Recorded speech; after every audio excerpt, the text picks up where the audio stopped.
નમસ્કાર ખેડૂત મિત્રો, મારું નામ છે પ્રણવ ચૌધરી અને તમારું સ્વાગત છે આપણી યુટ્યુબ ચેનલ પર।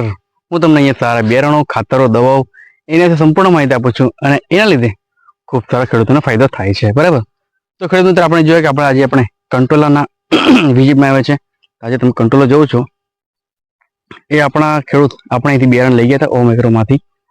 તો આ કંટ્રોલર સારું પ્રોડક્શનમાં છે અને છેલ્લા 4 મહિનાથી એ લોકો પ્રોડક્શન લઈ છે, બરાબર। અને થોડા પીડાસ પડતા હતા આ રીતના। વિનોદભાઈ જેમણે કંટ્રોલરની ખેતી કરી હતી, હવે કંટ્રોલરનું બિયારણ આપણે ક્યાંથી લઈ આવેલા? આપણે વિયારાથી, ઓમ એગ્રોમાંથી વિયારા। તો આજે તમે કંટ્રોલર જોવો છો, વિનોદભાઈ ખેતી કરે છે।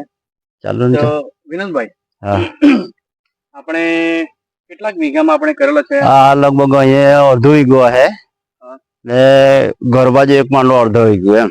બરોબર। હવે તમે ક્યારે આપણે આનું પ્લાન્ટેશન કર્યું? એનો પ્લાન છે તે મે મહિનાથી, મેની પહેલી બીજીમાં બરોબર વાવેતર કરી નાખેલું એમ।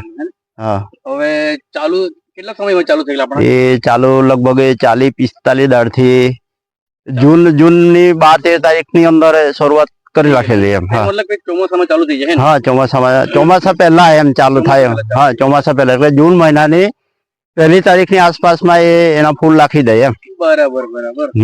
તો એમાં આપણને આ જે કંટ્રોલા છે, હા, એમાં આપણને બીજા ખેડૂતોના તમે શું કહેવો, કેટલો ફાયદો થાય આપણે કરવું હોય તો? એ બીજા ખેડૂતો હવે આ પહેલી વખતનો અનુભવ છે તમારો? હા, પહેલી વખતનો એમ, કેમ કે ગઈ વર્ષે નો બનાવવાનો હતો, બરાબર, પણ ગઈ વર્ષે પ્રોગ્રામ ફેલ ગયો એમ, એટલે આ વર્ષે બનાવવાનો પ્લાન બનાવી દીધો એમ કે જે થવાનું હોય તે થાય એમ। પણ એક વખત અનુભવ કરવો છે એમ કે 25-27 વર્ષથી ટીંડોળાનો જ અનુભવ કરેલો એમ।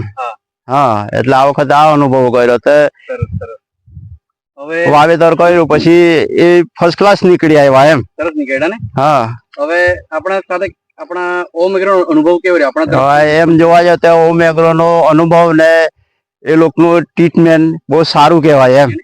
એને લીધે મારી રીતે મને લાગ્યું કે આપણે થોડીક કાળજી રાખી, એના લીધે આપણે કંટ્રોલમાં સારું બેનિફિટ। હા, એટલે બેનિફિટ એટલે આમાં આવું છે કે કંટ્રોલર બનાવે પછી એને ખેડ બી ઓછી જોઈએ ને એને કચરો બી રાખવું પડે ચોમાસાની અંદર, કે કચરો હોય તે જે જીવાતું ખરા કે નહીં એ ઉપર ની ચડી શકે એમ। બરોબર। અને ક્યાં તમે આ કંટ્રોલર ક્યાં આપવા જાવ? એ કંટ્રોલર અમારે બારડોલી। બરોબર। હા, બારડોલી માર્કેટ ની અંદર જાતે જ જાઉં એમ। બરોબર। કેટલો શું ભાવ મળી રહ્યા? એ ભાવમાં તો લગભગ 4.5 થી અત્યારે હાલે આજે 300 ને આપણે 3033 પડેલા એક મણના ને? હા, 20 કિલોનો। હા, 300 પડેલા આજે। તો આ વર્ષે તમે આજે કંટ્રોલર રાખો ને, તેનું બિયારણ તમે તૈયાર કરજો, એટલે આપણે બીજા ખેડૂતો પણ આપણા હા, બિયારણ તો એમાં આ જે નીકળે ને એ તો લેતા જ છે એમ। એટલે આજે મેં તમને આપેલા ને, એ મને બીજો એક ખેડૂત આપી ગયેલો, તો વિજય જમ કરીને, એટલે એમાં આપણા વિકાસભાઈ નો ફોન આવ્યો યુટ્યુબ પરથી વિડીયો જોઈને, તો આપણે એ તમને મેં આપેલા, બરાબર। તો આનું તમે બનાવજો, બિયારણ તૈયાર કરજો, અને આવતા વર્ષે બિયારણ તો એમને લગભગ 1-2-2.5 કિલો ની આસપાસ રેન્જમાં તો નીકળેલું જ છે। હજુ તો આ એમ જોવા જાય ને તો લગભગ 2 મહિના ચાલે એવી શક્યતા મને લાગે એમ, હજુ તો અનુભવ ની અંદર એમ। આપણે કેટલા મહિના સુધી ચાલ્યા હીરા? આ હવે જૂન થી ગણો નહીં, એટલે જૂન, જુલાઈ, ઓગસ્ટ, સપ્ટેમ્બર, ઓક્ટોબર, હજુ 2 મહિના ચાલે એટલે 7 મહિનાનો પાક એ કહેવાય એવું સારો પાકે ને, બહુ ફર્સ્ટ ક્લાસ।